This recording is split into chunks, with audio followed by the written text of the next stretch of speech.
for the road to self-determination as if we were so many animals lost in the jungle. I want to know two things about this system. First, what is the major weakness of the system? Second, how can this weakness be eliminated?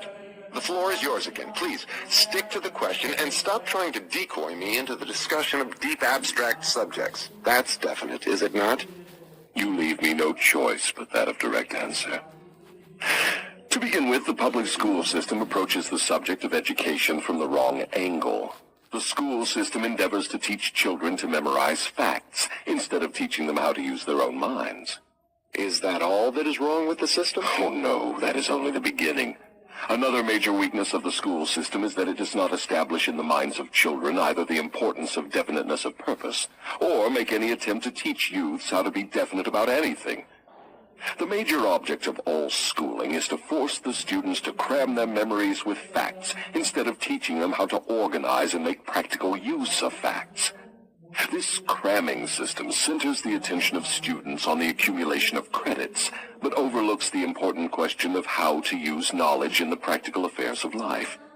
This system turns out graduates whose names are inscribed upon parchment certificates, but whose minds are empty of self-determination. The school system got off to a bad start at the beginning. The schools began as institutions of higher learning, operated entirely for the select few whose wealth and family entitled them to education. Thus, the entire school system was evolved by beginning at the top and working back down to the bottom. It is no wonder the system neglects to teach children the importance of definiteness of purpose, when the system itself has literally evolved through indefiniteness. What would correct this weakness of the public school system? Let's not complain of the weakness of the system unless we are prepared to offer a practical remedy with which it can be corrected. In other words, while we are discussing the importance of definiteness of plan and purpose, let us take our own medicine and be definite. Why don't you lay off the schools and churches and save yourself plenty of trouble? Don't you know that you are poking your nose into the affairs of the two forces that control the world? Suppose you do show up the schools and the churches as being weak and inadequate for the needs of human beings. What then? With what are you going to replace these two institutions? Stop trying to evade my questions by the old trick of asking a counter-question. I do not propose to replace the schools and churches, but I do propose to find out, if I can, how these organized forces can be modified so that they will serve people instead of keeping them in ignorance. Go ahead now and give me a detailed catalog of all the changes in the public school system which would improve it. So you want the entire catalog, do you? Do you want the suggested changes in the order of their importance? Describe the changes needed just as they come to you. You are forcing me to commit an act of treason against myself. But here it is. Reverse the present system by giving children the privilege of leading in their schoolwork instead of following orthodox rules designed only to impart abstract knowledge. Let instructors serve as students, and let the students serve as instructors.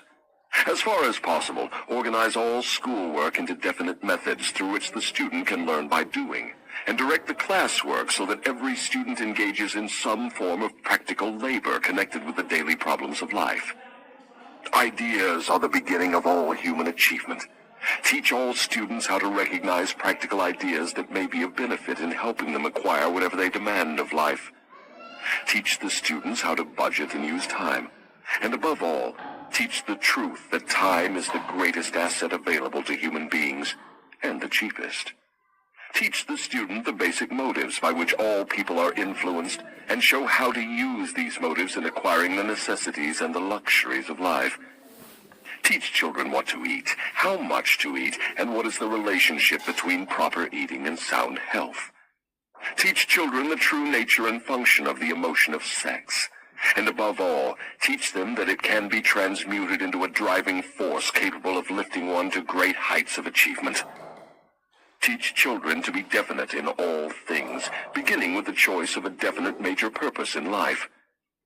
Teach children the nature of and possibilities for good and evil in the principle of habit, using as illustrations with which to dramatize the subject the everyday experiences of children and adults.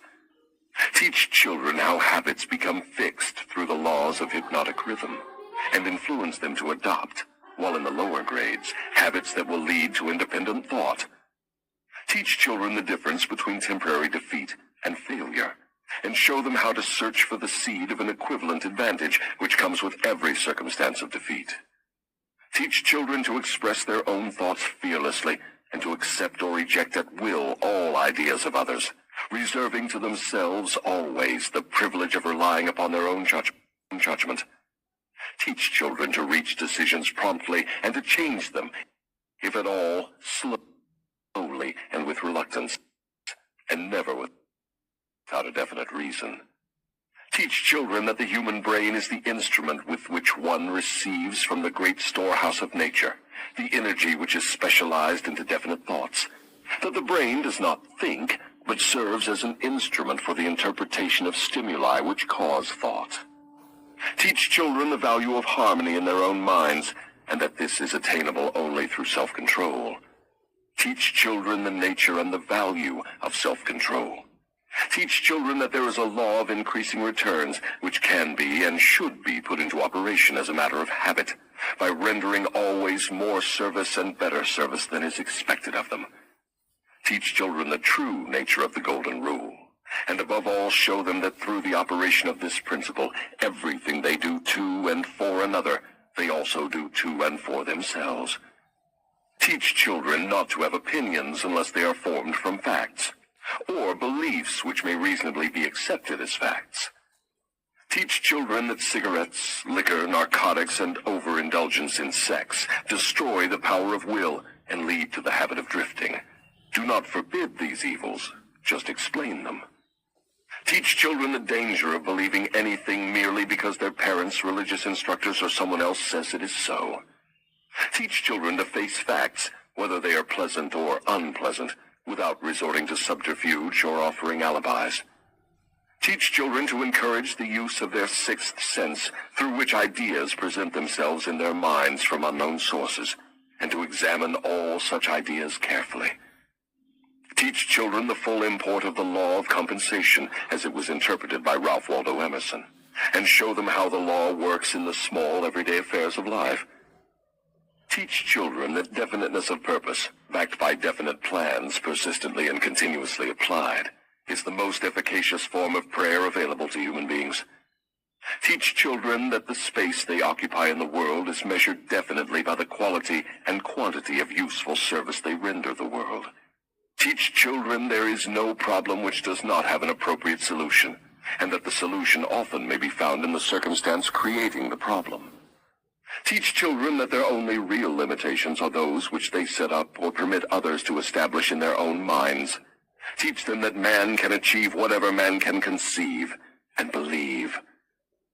Teach children that all schoolhouses and all textbooks are elementary implements which may be helpful in the development of their minds, but that the only school of real value is the great university of life, wherein one has the privilege of learning from experience.